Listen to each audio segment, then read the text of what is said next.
We're live. Kenny, what's up, buddy? How are you? Hey, hello. How are you doing? How are you? We got a big announcement, right?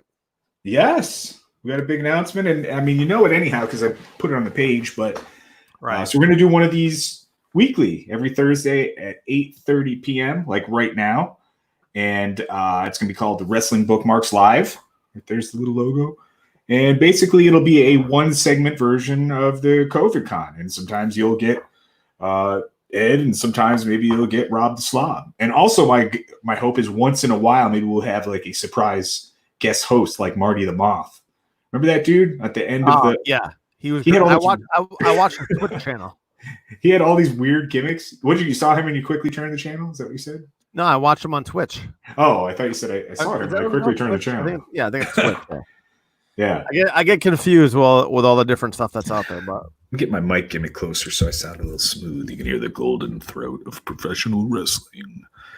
Yeah, so what the hope is to have at least one guest, but hopefully a panel, maybe a couple of guests. And I talked to Chris Owens, and he'll be on next week already. oh, sweet. Okay. You know who that is, right? He's Yeah. the big Andre the Giant historian. Okay. Like he's the guy that like pretty much gave everything to that. Was it HBO special they had recently, just before the book came out, maybe 6 months ago? Oh, Big- right. Yep. Yeah, and he's great. He's got tons and tons of pictures and Really. Interesting. tons of stuff. He's big Andre the Giant mark, and you'll love it. No, that's cool. So, yeah, so we're gonna do that once a week at 8:30, and next week will be him. And I'm also probably going to get an action figure customizer named the Warsman on soon. He's going to do it, and he's going to show you how he customizes action figures. So there's a little bit of the Comic-Con element bleeding in that I like to work into here. So we have the historians and plus the collecting aspect of things. So that should be cool. No, that would be cool. And then maybe we can take suggestions from the people that are listening. Like Sounds good to if me. they have any, guests that they want us to try to get. Yeah. So that leads us to you want to talk about a quick topic, the Jim Cornette thing? Yeah. I wish we could have Jim Cornette in here, but I don't know what's happening right now. Somebody posted an allegation that's going crazy, just went viral. It's all over the place, that Cornette's wife, Stacy Cornette, I guess her name is. They said they alluded to the fact that in order to have a contract with OVW, Ohio Valley Wrestling, you had to, was he Ohio?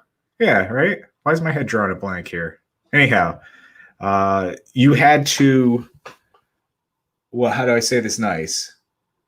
The word he used was you had to allow Stacy to groom you and Jim Cornette to watch or to take pictures, or like there was some allegation where, and this could just all be crap, because his fans are nuts. The Jim Cornette fans are like crazy, but they made it out like this person made it out like it was a casting call kind of thing, right? Casting couch or what they call it. And Jim liked to watch things happen with his wife or something. I think it's all crap. I'm sure it's all crap because people are nuts. So the wrestler, in order to get a contract, he'd also have to. You know what? I'll read you the post. Hook up with his wife. If I send you the post, can you just show the post? You probably could. I have it up. Is it the one from AKI Evolution? Yeah. Yeah. How'd you find it that fast? That's quick. I just got this like half an hour ago. This is the breaking news at the moment. But yeah, if you can show it on screen, that's cool. If not, we can just read it. Did I send that? Here, I'll send you the individual. If you have it, you got it. Otherwise, how do I get that? It was right there. And now I will. There we go. Yeah, so there's two of these, but that's one of them. Okay. So the one that I'm looking at it right now. There it is. Yeah, I mean, you would read all of that stuff, I suppose. You want to read it? I'm not. It says, hold on. I made a very vague post yesterday about Jim Cornette. In the face of current events, I feel the need to clarify and speak up. During my first year in the business, his wife Stacy attempted to groom me. Groom me. So I'm assuming that means like try to get him to. He'll explain it. Keep reading. Right. She approached by a DM, sent me lewd photos I never asked for, implied protection from the Kentucky Commission, and told me she was going to fuck me as if I didn't have Wow. a choice. My Sorry. experience with them is tame compared to others. When Jim was booking OVW, if you wanted a contract on a show, you'd have to perform sexual acts as his wife. Many times with him watching, this has happened for many, many people. I guess you get the gist of it, but that's interesting. Yeah, it keeps going on and on. I'm sure right now Jim Cornette's sitting at home going, "Son of a bitch, who is this person messing with me out on the Twitter tweet world?" And that's my Jim Cornette. That's interesting. That reminds me of when I was in kindergarten. Yeah, I had a kid in my class. His name was Russell Muscle. That's like what we called him. We Russell called the Muscle. Right. Russell the Muscle. And I remember he had like a bag of chips. And I was like, "Oh, could I have a chip?" And he goes, "You could have a chip only if you take a bite out of my apple." I'm like, okay. Okay. Were there any worms involved with that apple? That's like is that the same thing where it's like, yeah, you could have this cool contract, but then you also have to have sex. Like, okay. I mean, I've never seen his wife, so I don't know. But what we're dealing with here, but you know. And then they go. The tweet says that it went on and on and on for many people. I mean, it's so if other people chime in, then there'll be some sort of scandal. But if nobody else chimes in, this could just get kicked to the wayside. But like chips, once you pop, you can't stop. Yeah, I feel like this would be a bad time to come out with that. Probably. Don't you think? Might be There's right. a lot of stuff going on right now. I feel like I can't think of a good time for that to come out, actually. Well, yeah. Well, if you wanted to get some legs, you probably want to wait for stuff to die down. Yeah. I've been nagging him, by the way, too, Jim Cornette. I keep asking him, I want to do your book. I emailed him 3 months ago. I emailed him again a couple days ago. And now I'm going on his Facebook group page and saying, guys, tell him I got to do your book. But we'll see if there's a big scandal here. We might have to wait that out. Yeah, do you think he'll address it? I'm sure he will. I don't know. Yeah, usually he doesn't tend to shy from anything. I think he'll just, if he's smart, he'll just deny everything and just, this is a bunch of crap.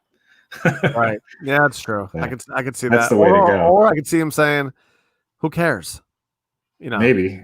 Is he that liberal? He's kind of liberal, but I don't know if he's very liberal. But socially liberal? I don't know. I don't know about that, but yeah, you're probably right. He'll probably just say it's a bunch of crap, I'm sure. He's just mad that I didn't book him for a show out in the Mudlick, Kentucky region. Right. Whatever. That's funny. That's incredible. Yeah. Now I'm like ready to go read the whole thread. Yeah, go and check it out, I guess. Now, do you know who that wrestler was? I don't know what that is. I mean, literally just before we came on, I got hit with that, and I looked at it and was like, "Oh, like this guy Pablo, who's he's a British podcaster. He has a show called Turnchuckles." Okay. They get that British humor out there. He sent it to me, so I'm looking at it. I'm like, oh. And then I jumped over to Phil Stamper. I don't know if you know him, Phil Stamper. He was doing a live video game Star Wars kind of Twitch thing on Facebook, and I always troll him and act like I hate him. I don't hate him at all. He's actually one of my good friends. He's the co-host of his podcast on the Tim Zabriskie podcast. That guy is. Hey, Elvis, what's up? Anyhow, but that guy said the same thing when I went on his. Yep. Phil Stamper was like, "Oh, I heard your buddy Jim Cornette's in a scandal now." So, Elvis, if you're just tuning in, the current news is that Jim Cornette is getting some kind of allegations against him on Twitter about sexual misconduction, watching people do stuff with his wife and.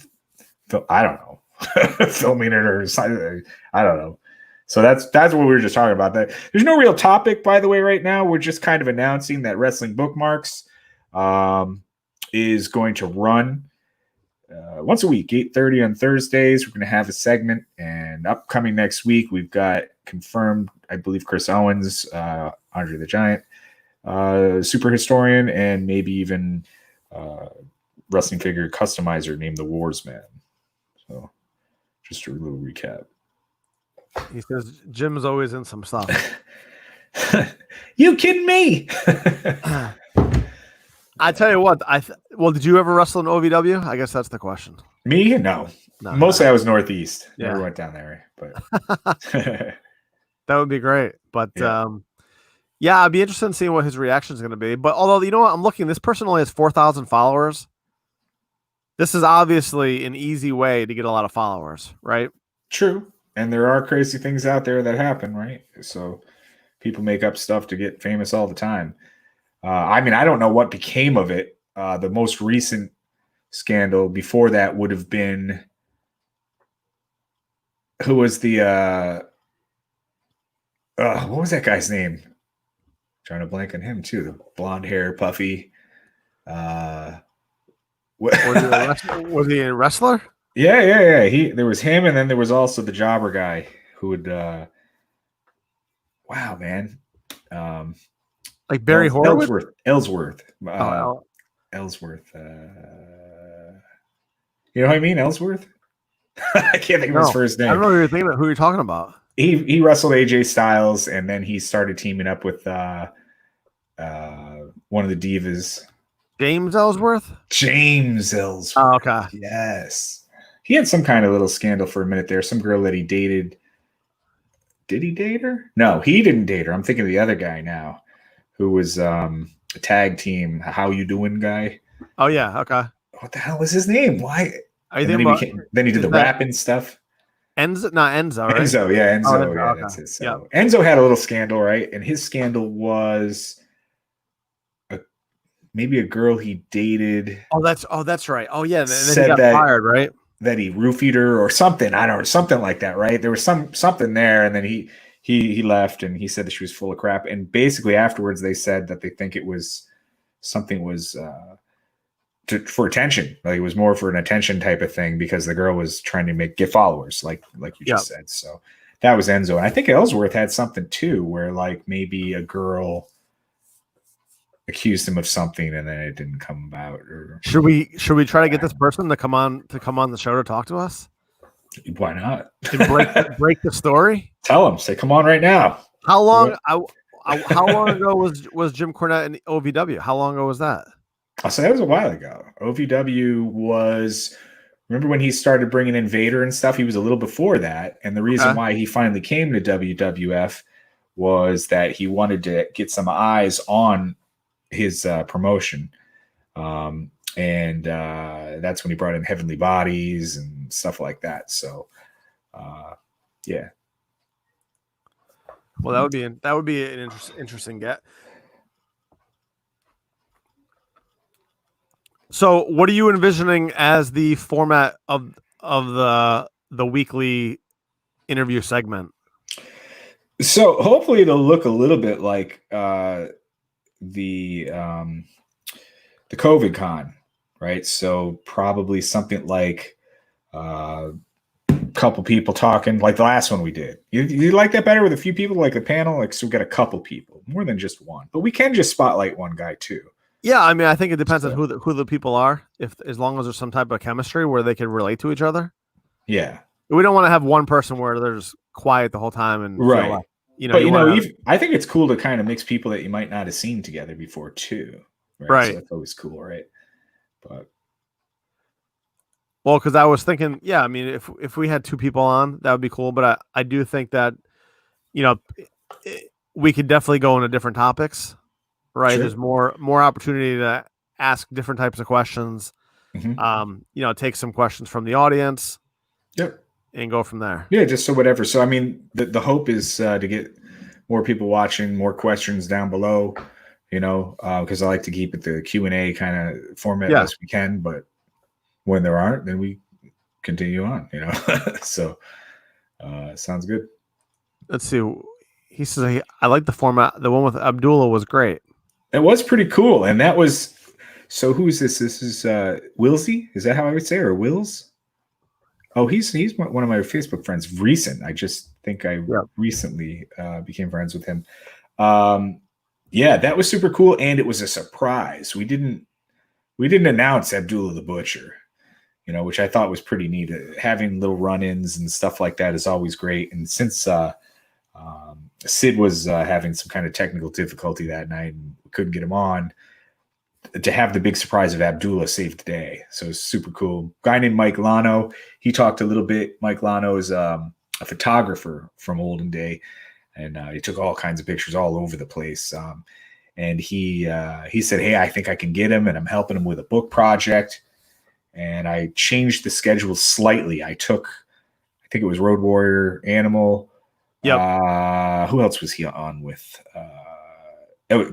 Matt Kuhn and Joel Gertner. I took that from being like the closeout party and made that the open, where we were going to have that gimmick table idea, and then we didn't even really do it.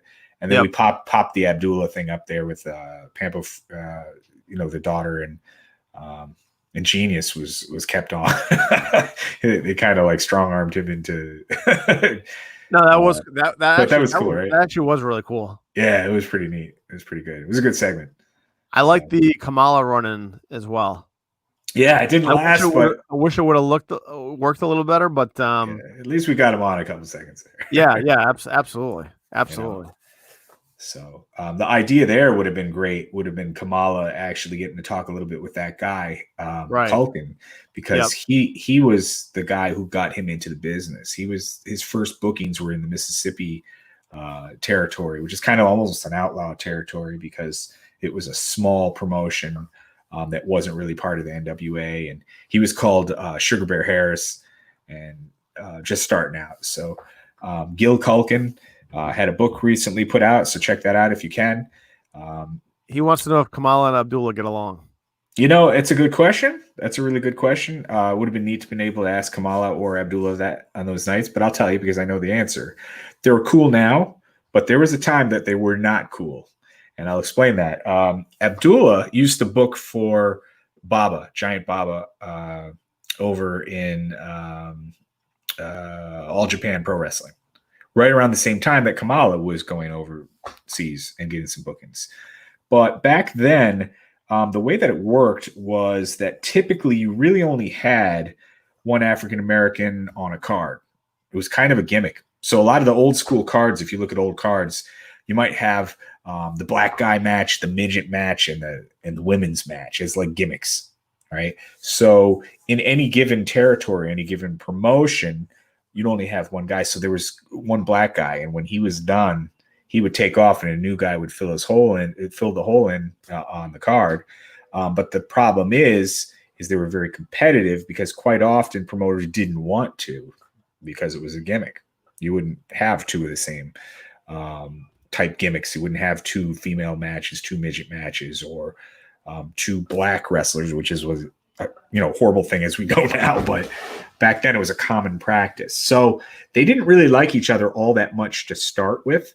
So what happened is when Abdullah found a home in Japan working for Baba, which was just around the same time that Inoki was over there running New Japan, they started to compete with Inoki's promotion. They started bringing in lots of Americans to make the show look different. So Abdullah would tell Baba that black wrestlers will not respect you. If they come over from America and we bring them in, they will not respect you unless I book them and they'll listen to me. And Baba didn't know any different because in Japan, there really weren't any black people to speak of, not many. And I can attest to that because when I went to Japan one time, everyone was Japanese. There was very little melting pot of any sort where I was. But so what Abdullah would do is whenever he would bring in a guy from America, he'd keep some of his pay. At least this is what Kamala tells me. Keep a good chunk of it. And it would piss Kamala off. He'd be like, listen now, why is my envelope lighter than it's supposed to be? And Abdullah would say, oh, we had less people tonight or whatever, And so constantly there was a battle between Abdullah the Butcher booking people for All Japan and whoever the black wrestler that he was bringing in because he would want to keep some kind of booking fee. And the other guy was, coming all the ways over from America and for, long stretches of time wanted his full paycheck that maybe he was promised by Baba, but Abdullah would not allow it. It's very similar to maybe, as you know, Moolah, the Fabulous Moolah would do for women. She would book a lot of the women out for many territories, and she would keep a good deal of their pay. When she trained them, she would keep a percentage. I don't know, 10%, 20%, whatever it is. She would keep it out of every show, even ones that she didn't have anything to do with. You had to send the money to her in order to use people. Like she owned them, sort of, owned their contract, owned their likeness, kind of thing. So, was that boring? I hope that's not boring. No, you know what? It reminds me of like the stand-up comedy world, Maybe where like all the comedians, like they hate each other. Yeah, because they're competing, and then it's, you know, who books who. Yeah. And then if you book somebody, then they'll book you on their show. But if you don't book them, then they don't think that you're funny anymore. Yeah. You know? It's kind of like the wrestling world. Yeah. So it's probably acting, probably everything, right? I bet there's a little competition between actors and the whole so probably the whole entertainment world is like that. I would say the music world probably is similar as well, right? Yeah. I mean, I remember hearing something that was probably, I think it was Tony Atlas that said like when they wrestled, they didn't like each other. And then once they retired, they started they're friends. Become friends again. Yeah. Makes sense. Yeah, absolutely. Let's see. He also said that the fight COO was awesome. Yeah, that was pretty cool, man. And I was glad to get him in there too, because those guys, they let us put it on Fight TV, right? So Mike Weber, if he's listening or he's out there or whatever, you know, super big thanks for letting us put COVID-Con up there, you know, during the trying times. Sounds cliche.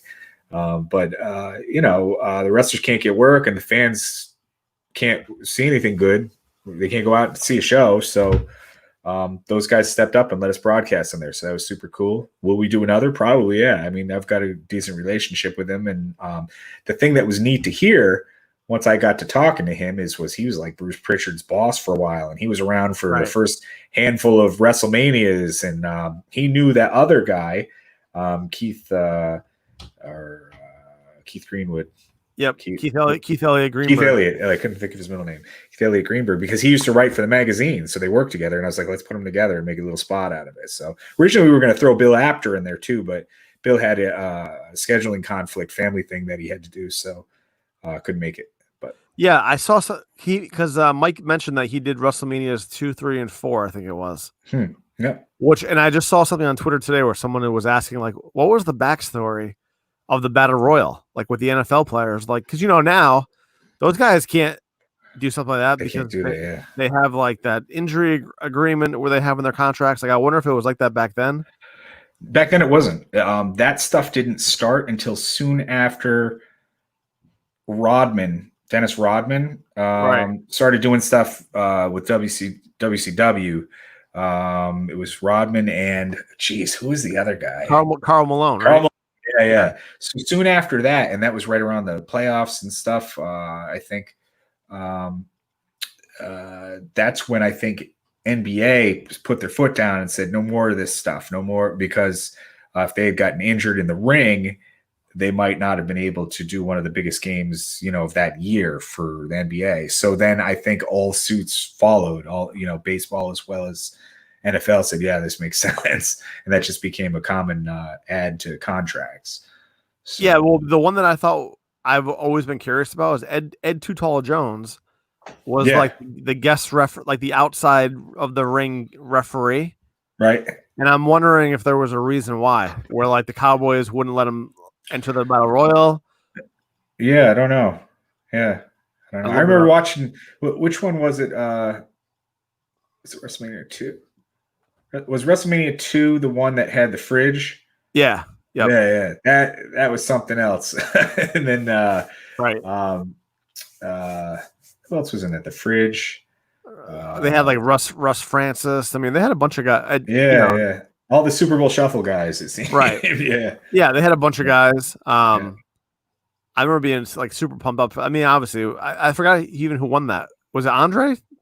Did Andre win that Battle Royal? Was he even in that? I don't think so. Was WrestleMania 2 the one where someone's out there listening? Who won the WrestleMania 2 Battle Royal? Yeah, I don't think it was Big John Studd, right? Because the fridge pulled him out. I think they shook hands and they pulled it out. You're right. Yeah. I think it was Andre. I think it was Andre the Giant. Maybe it has to be. How else could they have I a guess I battle could royal Google it. and not have Andre win it? I'm Googling it. That would be my guess. It had to be Andre. Let's check it. Yep, you're correct. It was Andre. Okay. Yeah, that's what I thought. I think it was him, like the Killer Bees that were left, or maybe him and the Heart Foundation. I think it was the Heart Foundation. But yeah, no, I vote. I should have asked that question. I don't know why no one else asked that. But I thought that was interesting how him and Keith were like two opposites.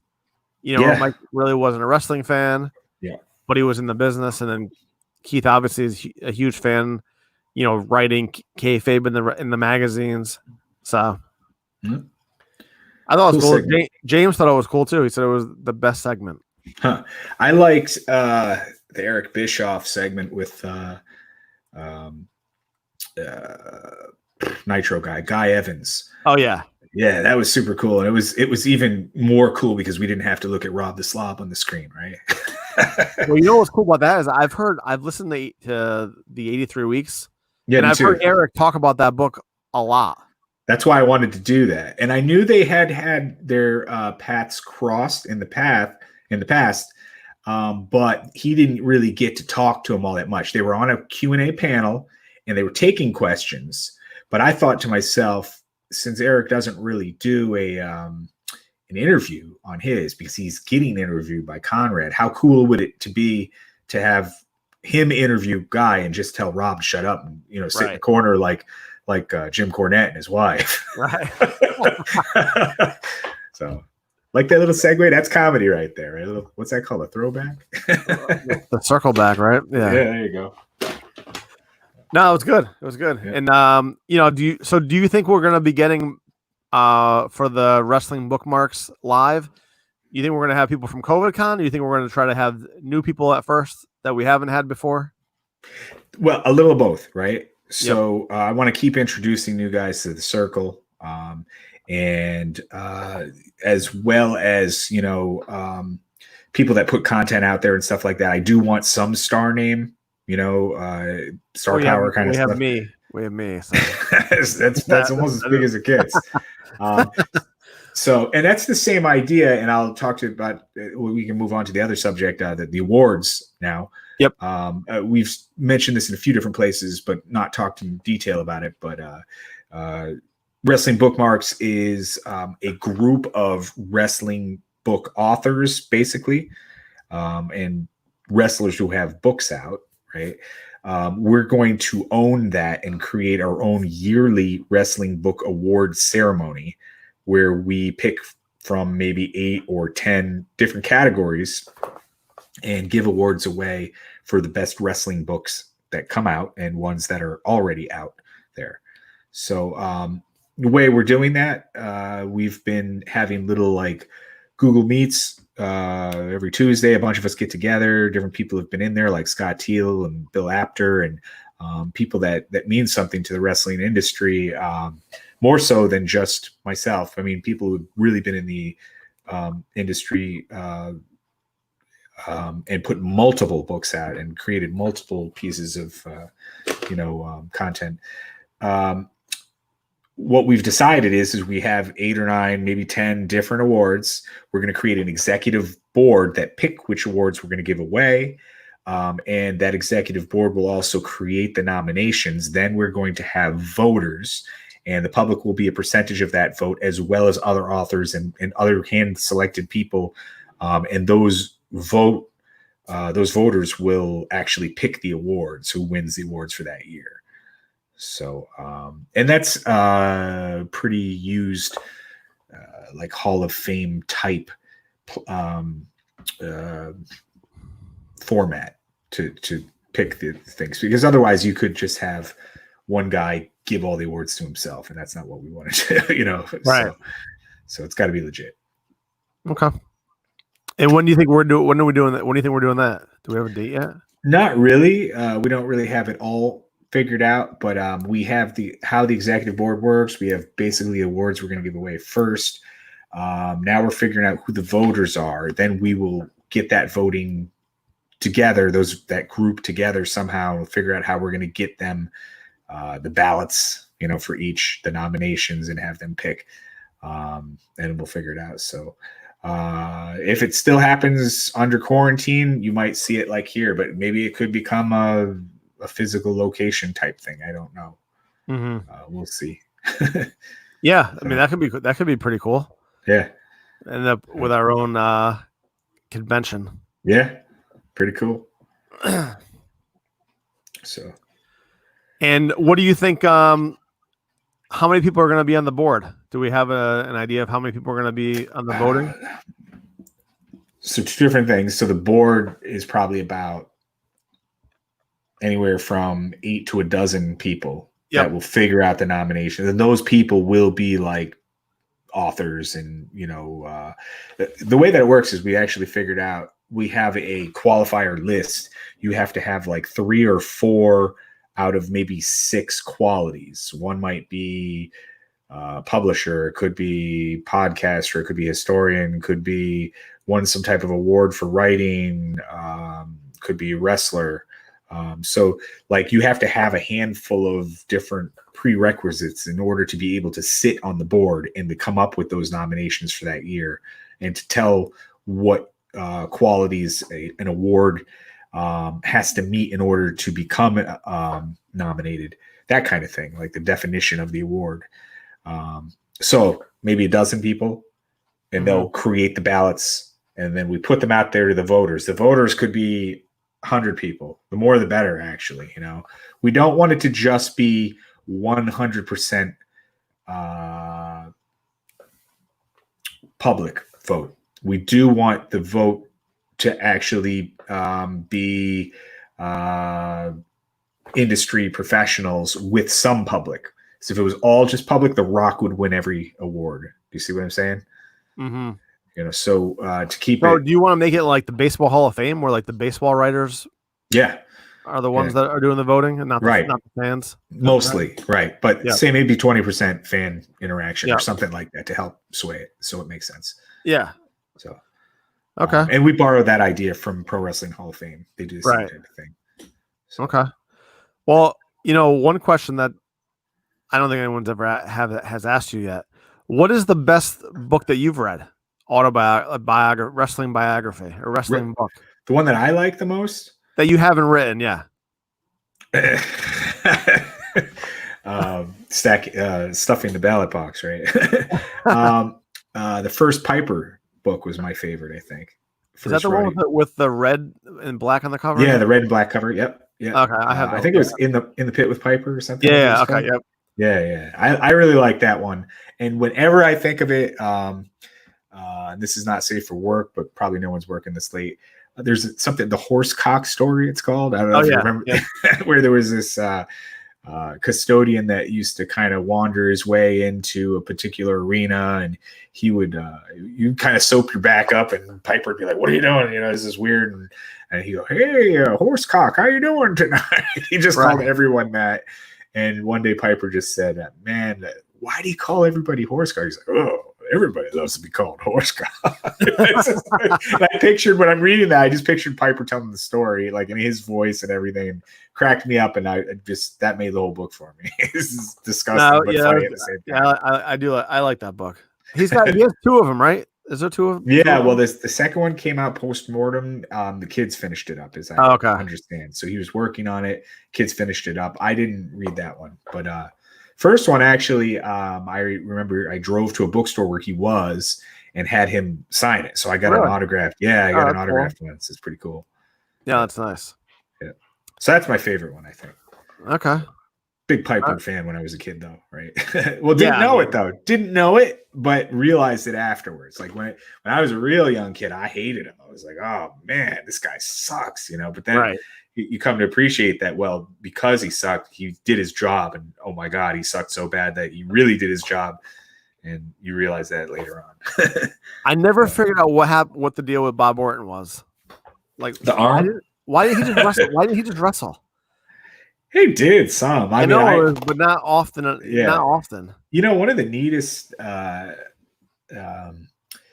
angles that they did, which was mostly, as I understand now from looking it up, was mostly house show angle, was they teamed Bob Orton up with Magnificent Morocco, Oh and, yeah. and Fuji managed them, and there was infighting in the tag team constantly.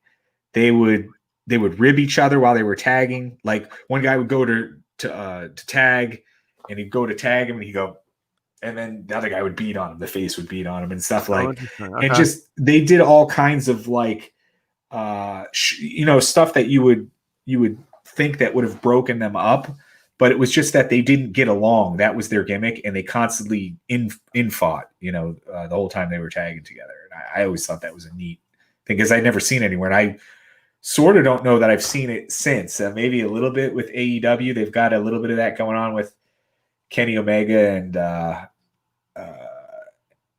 Hangman Page right now. Right. I don't know if you watch it. They show like they're sort of teasing a breakup, but that wasn't a teased breakup. The way that they did it, they constantly like would do stuff to each other to piss each other off, and they just never broke up. So, okay, right, like wedgies and just ridiculous crap. So, yeah, in my stable when I was 7, I used to have the British Bulldogs have the belts, and then I'd make them break up while they were the champions, and then they'd have to fight 1-on-1 to see who got to take the name and the belts and pick their new partner. Nice. The big LJNs, right? Right. Yeah. That King Kong Bundy was like brutal. You could hit someone over the head with that and you could probably kill him. That thing is like $100 a ship. Yeah. It's funny too. I don't know if have you seen Napoleon Dynamite, the movie? I'm sure you have, right? Oh yeah. At the beginning when they hang an action figure out the bus and he's dragging it behind on him and stuff. That was based on an actual story that the writer had lived as a kid. He used to do that, but it was a Bundy figure. Oh, it would have been so awesome to actually see the Bundy figure. Like they used some generic thing that sort of looked like Andre or something, but it was a Bundy figure, and he said that he would put that out at the bus, and the thing would bounce, and it would like go all over the place. Oh, and that's stuff great. Like that, which explains probably the condition of a lot of LGNs today, because you would beat the crap out of those things. Oh yeah, I mean the paint. If you're lucky to find a loose one that has all the paint on it, there you go. So okay, that sounds good to me. We did almost 45 minutes, and that's probably about what these will run, I would guess, unless something really goes well. We would probably let it go. We're not really time constrained, for these things, but probably keep it around this area, I think. Yeah, definitely. So we have Chris Owens next week, 8:30. Yep. And I'll tighten that up with him again, but we talked about it at the beginning of the week, and he was in, so cool. Sounds good to me. All right, Kenny. Well, we'll see everybody next week. All right. Thanks, guys. We'll see you next week. All right. 8:30. We'll be there.